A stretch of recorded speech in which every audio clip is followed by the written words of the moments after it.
बॉलीवुड के music master AR. Rahman ने हाल ही में म्यूजिक इंडस्ट्री में बदलाव और अपनी भूमिका पर खुलकर बात की है। रहमान ने कहा कि पिछले 8 सालों से पावर में उन लोगों के हाथों में चली गई है जो क्रिएटिव नहीं है।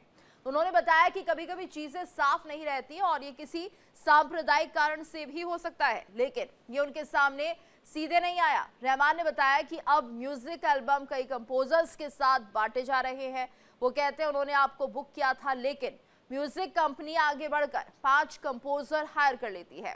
उन्होंने कहा कि मैं कहता हूं अच्छा है, मुझे अपने परिवार के साथ समय मिलेगा, मैं काम की तलाश में नहीं हूं, मैं चाहता हूं कि काम मेरे पास आए। छावा फिल्म के बारे में भी उन्होंने कहा है और उन्होंने कहा कि एक विवादित फिल्म है, लेकिन असल में ये बहादुरी और हिम्मत की कहानी है।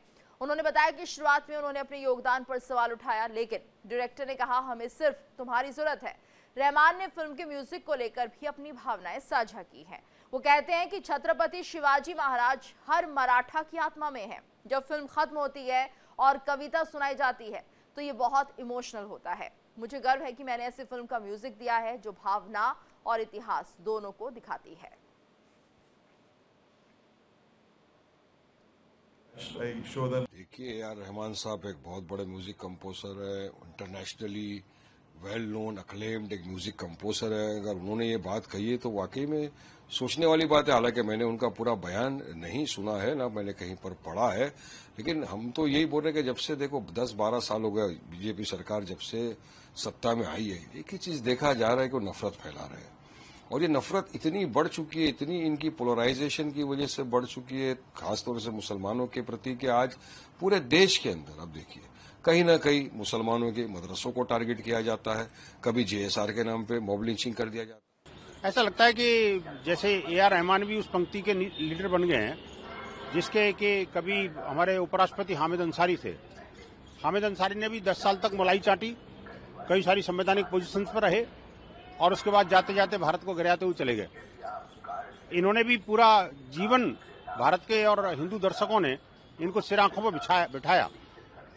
आज इनको काम क्यों नहीं मिल रहा है, इसके अंतर्मन में झांकने के बजाय सिस्टम को गाली दे करके, पूरी इंडस्ट्री को बदनाम करके ये क्या दिखाना चाहते हैं। और इसी को लेकर मेरे साथ मेरी सहयोगी ऋतु भी जुड़ गई है न्यूज रूम से। ऋतु, देखिए तो जिस तरह से बयान सामने आया है ए.आर. रहमान का, हालांकि इंटरव्यू के दौरान उन्होंने ये बातें कही, लेकिन 8 साल तक उन्हें काम नहीं मिल रहा है और अब वो ये बयान दे रहे हैं। सीधे तौर पर उन्होंने ये भी कह दिया है कि इसके पीछे सांप्रदायिक वजह भी हो सकती है, यानी कि अपने काम पर ध्यान न देकर ये इसे एक तरह से कम्युनल रंग दे रहे हैं। क्या कुछ मायने निकाले जाए इस बयान के, क्या लगता है?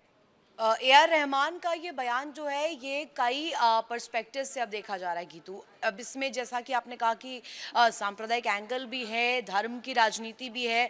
अब 8 साल से ए.आर. रहमान को काम नहीं मिल रहा है। ए.आर. रहमान इस बात को रखते हुए नजर आ रहे हैं, जिसको लेकर घमासान इस वक्त मचा हुआ है। और अब खास तौर पर इस मुद्दे को लपकने के लिए तमाम विपक्षी दल जो है अब इस मुद्दे को हाथों हाथ ले रहे हैं।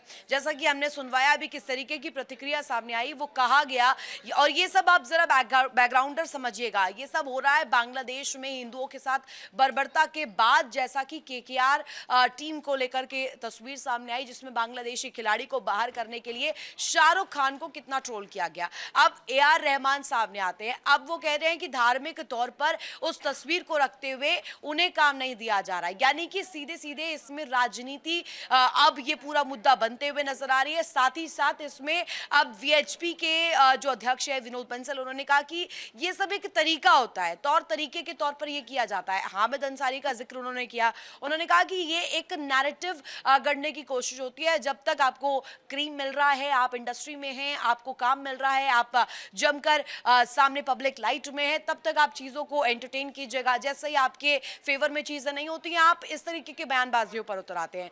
वो ए.आर. रहमान को लेकर के इस बात को रख रहे हैं, लेकिन ये समझना भी बहुत जरूरी है कि ए.आर. रहमान अगर सामने आ रहे हैं, वो छावा फिल्म का जिक्र कर रहे हैं, 8 सालों से उन्हें काम नहीं मिला इस बात का जिक्र कर रहे हैं। साथ ही साथ ये भी कह रहे हैं कि उन्होंने 1-2 गाने नहीं गाए हैं, वो विजेता रहे हैं कई पदकों के, और साथ ही साथ उन्होंने पेट्रियोटिक सॉन्ग्स में भी अपनी जो महत्वपूर्ण भूमिका है वो भी निभाई है। गायकी के साथ उन्होंने पूरे देश को लबरेज किया है। लेकिन इसके साथ साथ अब देखिए ए.आर. रहमान का ये बयान आने वाले दिनों में यही नहीं थमने वाला। अखिलेश यादव इसको लेकर के सामने आए। बयान यही नहीं थमेगा और ये अलग रूप लेता हुआ दिखाई देगा। खास तौर से इसको लेकर राजनीति बहुत ज्यादा तेज हो गई, रिएक्शंस भी सामने आ रहे हैं। धन्यवाद करना चाहेंगे आपका इस पूरी जानकारी के लिए।